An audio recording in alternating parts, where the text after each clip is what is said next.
Texas State is a federally designated Hispanic serving institution, but there are worries among some Latinos these days. We talk with members of some student organizations that serve Hispanic students. We will protect students like these, students like you, from being arrested by an unlawful government going against our Constitution. Dozens of students walked out of class to join the protest. We'll show you what it was about. You already know about Texas State campuses in San Marcos and Round Rock, Texas, but guess where else Texas has a campus? And Bobcat football is back on the field, at least for a day. We'll take you there.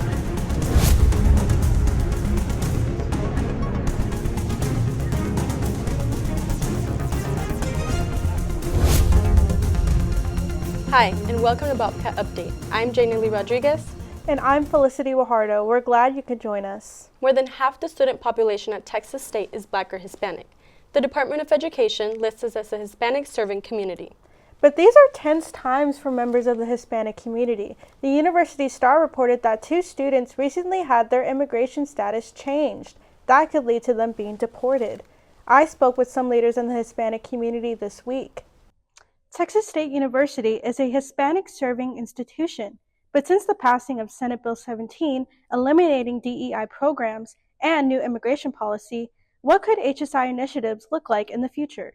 Hispanic Heritage Month takes place in September, and HSI Week celebrates Latin cultures and Latin independence. This happens on campus in September every year,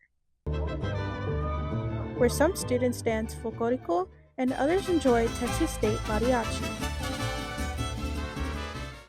About half of Texas State is a Hispanic student body, which designates the university as an HSI, but that's just scratching the surface. Bob Vasquez serves as the chair of the HSI Community Council, and he says that Texas State is breaking new barriers as an HSI.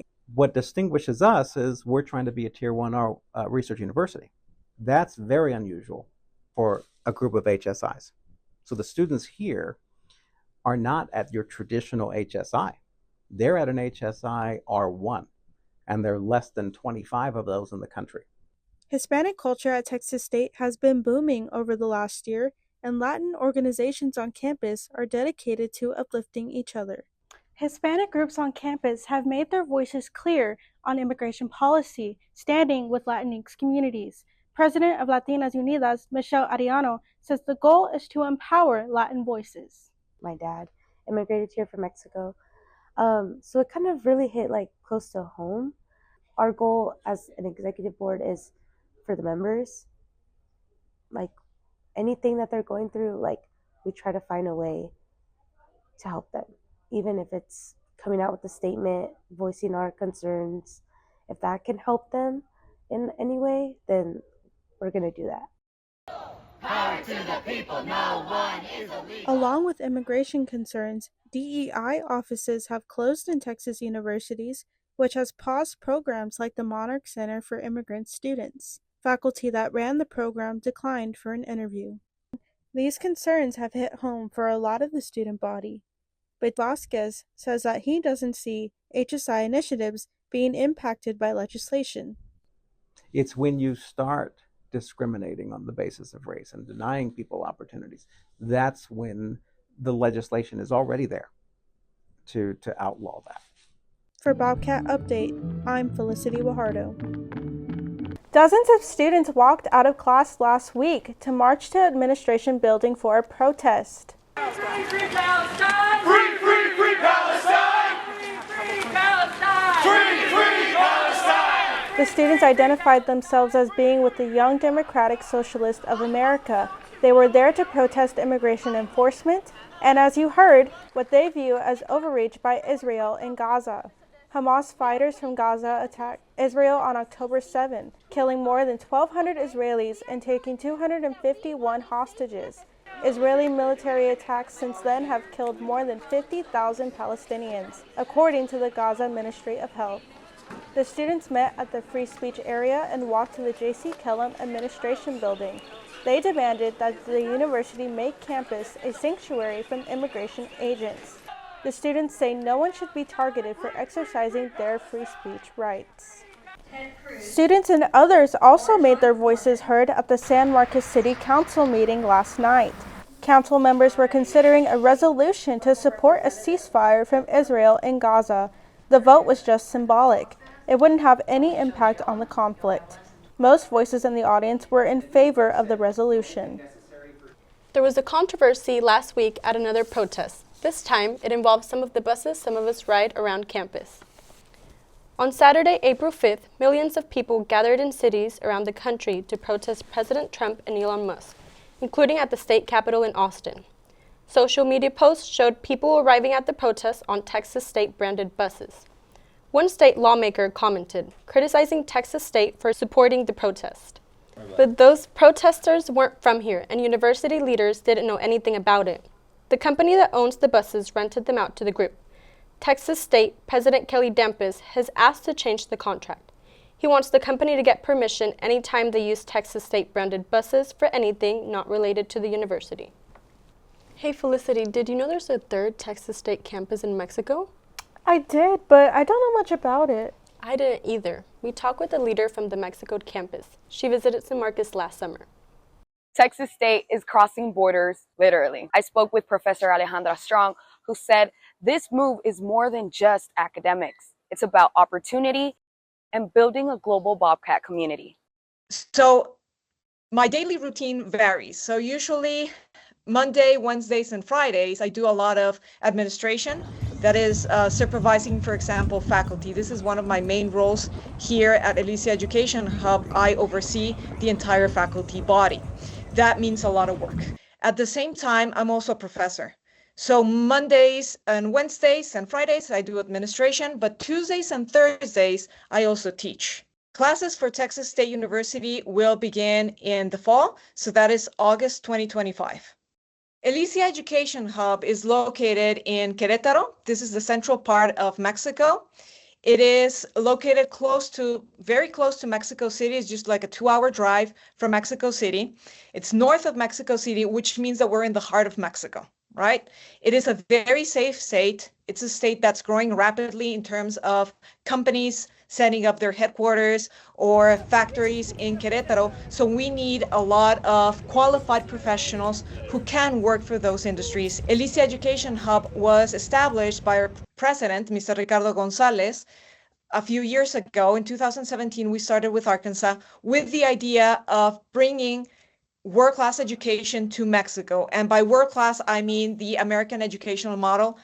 The way that we're set up, we give all of our students the possibility of getting 2 diplomas. All of our programs are accredited and approved by the Mexican Education Ministry, the Secretaría de Educación Pública, SEP, which means that upon graduation and when students complete their credits or required courses, they get a diploma that is valid in Mexico. At the same time, because we also have to follow the American curriculum and American programs, our students, upon graduation, they get their American diploma. We're very excited to start offering the Texas State University programs because these are programs that we were not offering with Arkansas State University. So we will offer, for example, mass communication. So all those students who are interested in things such as, broadcast media, journalism, will be able to pursue a degree with us. International relations, we're also very excited about that program, biochemistry, computer science. So we're looking forward to have that diversity of profiles and students that will, of course, enrich the life of the university. Think back to when you first decided to come to Texas State. You probably had a lot of questions. I know I did. And I wanted a preview of what it was like. That's why the university hosted an open house Saturday for incoming first-year students. Reporter Grant Hernandez was there. Texas State's iconic Old Main and newly built Live Oak Hall serves as the backdrop for open house for new prospective Bobcats and their families. Visitors were able to tour Texas State's facilities and speak to faculty and staff about what life is like here at Texas State. I'm outside Live Oak Hall showing off some of the new equipment future Bobcat students will have access to. Let's check it out. Texas State hosts open house each semester to help students decide if San Marcos is the right fit for them. Students are able to talk to different faculty members here, talk to student organizations on campus, and really dive in more. From housing tours to academic advising, Open House gives prospective students a real look at what it's like to be part of the Bobcat community. From Old Main to Live Oak Hall, I'm Grant Hernandez for Bobcat Update. Do you ever buy fruit and it goes bad before you eat it? Annoying, right? Well, a retired Texas State professor was bothered by that too, so he worked on a solution.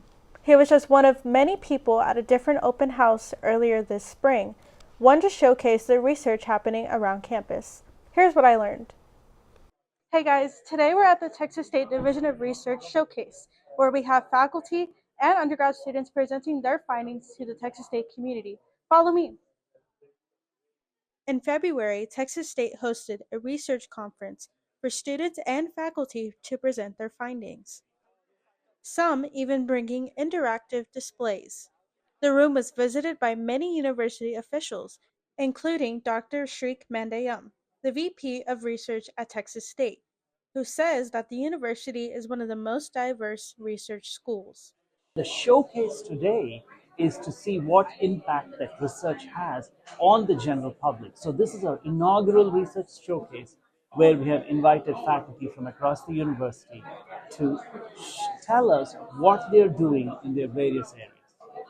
Out of the many research projects, one caught the apple of my eye. Natu Wrap, a product that preserves fruits and food to last as long as 12 days after the shelf life. Dr. Gary Beal, a retired Texas State professor, is a co-founder for this product that created a safe, thin coating to wrap around solid foods. It's made out of a natural clay and a tree extract. So, both components are natural. In fact, both of the components people have eaten for decades individually. Our discovery that the combination would make this nice coating is really what the patent is based on. As everybody's familiar with bananas, you go buy bananas and 4 days later you go in there and they're starting to turn black and spotted and mushy. We can make those bananas last 12 days. Texas State is climbing the ranks to achieve R1 status, a high activity of research classification. We are confident in meeting the requirements for R1. And by 2027, we started in 2022, so we will meet the requirements by 2027, and I'm confident we will get to an R1 designation by 2027. A research conference is a great way to network with fellow researchers and discover something new that you may not have thought could be possible. For Bobcat Update, I'm Felicity Guajardo. I hate to be the one to bring this up, but the deadline to file your taxes just passed. I hate that deadline, but I'm glad I'm done. And we have some other news about government. Foreign money is against the law in some Texas elections, and there's actually a movement to ban it in all of them. We know it's only April, but we still got out to watch some Texas State football. We'll take you along. And hundreds of students work for the university in some capacity or another. This party was just for them. San Marcos Regional Animal Shelter's mission is to care for, protect, and find quality homes for abandoned and neglected animals. Approximately 6.5 million animals enter a shelter, and only 3 million of those animals are adopted each year. More than half of those animals are left in the shelter without a home. Save a life and adopt or foster today. Contact the San Marcos Regional Animal Shelter at 512-805-2650. San Marcos Regional Animal Shelter, protecting and saving the lives of the pets of San Marcos. Tuesday was tax day, April 15th. Not my favorite day. Most Americans file early, and most file electronically now. But the IRS reported that 100 million Americans didn't file their taxes until April 15th this year. Some people, like in areas hit hard by a hurricane last year, got automatic extensions. We hope you filed on time. Felicity, did you get your taxes done? Yes, unfortunately. How about you? Yeah, same. Speaking of money, there's a push to change the Texas law about who can donate to elections. People in other countries can't contribute to a candidate here. For example, somebody running for state senate, but they can contribute to a cause, like an amendment to change state taxes. Capitol correspondent Eileen Hernandez met some people who want to stop that too. Foreign money influencing Texas elections. It's not a warning, it's already here. Now, American Promise is here at the Capitol with one goal: stop the cash, amend the Constitution. We are so excited to be here today at the Texas State Capitol with dozens of grassroots activists from all over the state with one clear message for our lawmakers. It is time to ban foreign money in our elections. We're sick and tired of having outside foreign money coming in. We're sick and tired of not being represented with our voice in our elections, and we need some financial election integrity in order to stop it. There is one way for us to accomplish that: the 4R Freedom Amendment. Right now in Texas, we have a resolution in both the Senate and the House that will take the necessary steps for Texans to decide how much money can be spent in our elections, including zero from foreign governments. Once Texas moves, the country moves. If you're a Texan who wants to stand up for our constitutional right to protect and defend our democracy from foreign adversaries and from foreign dollars, join us in supporting the 4R Freedom Amendment. You can learn more. Join us now. American Promise is betting big on Texas. If lawmakers here draw the line, it could influence every election in the country. Reporting from the Texas Capitol, I'm Eileen Hernandez. Spring sports are still cooking at Texas State, including a big one-time event. Reporter Paul Richardson joins us with a look at a couple sports stories. Paul? Yeah, it was a big week in sports.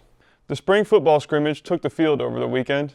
There wasn't a huge turnout, but the folks who were there were pretty excited about it. Reporter Ty Thompson has your ticket. Texas State football is back, just for one game, spring game. With some big-time programs deciding to cancel their spring game, Texas State said otherwise and brought out the band, cheerleaders, alumni, and recruits for their spring game. Texas State finished 8-5 in back-to-back seasons under Coach G.J. Kennedy, but a former national champion for the Bobcats wants to see more improvement. Number one, you got a lot of things out there now, and you got a lot of players coming in, and you want to see if we can build a nice team that can get some of the old school back in, try to win us a national championship. I'm just looking for not a player, but a great team. During the spring game, there was a 4-way position battle for the starting QB spot, but the star of the spring game was the defense. Led by Michael Boudin III, he helped lead the defense during spring training and spring game after being granted another year of eligibility due to the new JUCO rule. First feeling that went through my head was, especially with Kenny knowing his background, is I now have another chance to try to get a conference championship, because that's always been the goal coming here. Even with the new offensive coordinator after Mac Leftwich's departure and not having a definite QB1 during the spring game, wide receiver Bo Sparks feels ready to step up for the Bobcats this upcoming season. Yeah, I mean, I just think it's coming in every day with the same mindset to get 1% better, you know? We can't focus on the future and all that. We just got to focus on the now and just getting better, 1% better every day. Grace Reddick and Ty Thompson, Bobcat Update. And Texas State baseball hosted Houston Christian at Bobcat Ballpark. Let's just say this game was not a pitcher's duel. The Bobcat bats were too hot for the Huskies to handle. The Bobcat baseball team got off to a slow start during their midweek matchup with the Houston Christian Huskies, only to come back and win in dominant fashion. So what was the key? After the first 2.5 innings, I wasn't very pleased with our effort, with our energy, with a lot of things going on. So had a small conversation, and things seemed to turn around pretty good after that. After a big third inning, led off by a solo homer courtesy of first baseman Toy DeFury, the Bobcats really pounced on the Huskies in the fourth. After a single and a couple of walks loaded the bases for center fielder Samson Pugh, something incredibly rare happened: an inside-the-park grand slam.